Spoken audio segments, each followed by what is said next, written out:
হ্যাঁ, নমস্কার। আমি তোমাদের টুম্পা। তোমরা সবাই কেমন আছো? তো আমি সবসময় ভাবি তোমাদেরকে আমি বলবো কে টুম্পা কে পূজা। পূজা হচ্ছে আমার মেয়ের নাম, টুম্পা হচ্ছে আমি ডিভোর্সি একজন মা।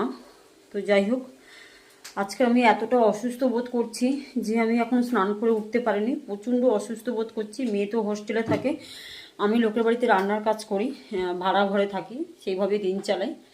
দেখুন আমার না এই জায়গাটা খুব ব্যথা করছে। কারণ ব্যথা করছে যে আমরা মেয়েরা ইউরিন চেপে রাখি, আর লোকের বাড়িতে রান্না করতে যাই, তারা তো তাদের বাথরুম ব্যবহার করতে দেয় না, বুঝতেই পারছেন। তো এখন এতটাই অসুস্থ বোধ করছি যে আমি খাওয়া দাওয়া কিচ্ছু খাইনি। আর মেয়ে চলে যাওয়ার পরে আমি আর বাড়িতে রান্না বান্না করি না।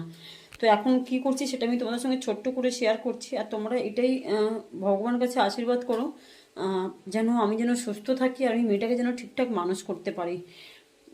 2 দিন আগে ভাত ছিল, দেখেনি, এই যে এটা 2 দিনের আগে ভাত। এই ভাতটা আমি খাবো।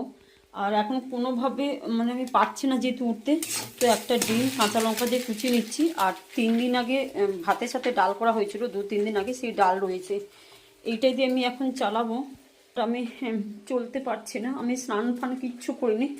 মানে আমার ঘরটা কি অবস্থা দেখাচ্ছি আমি। ঘরটা দেখেছেন? বাট কি করব, আমি পারছি না, আমার খুব কষ্ট হচ্ছে। আমি জানি না কি করব, একা থাকি, মেয়ে হোস্টেলে থাকে। ওহ।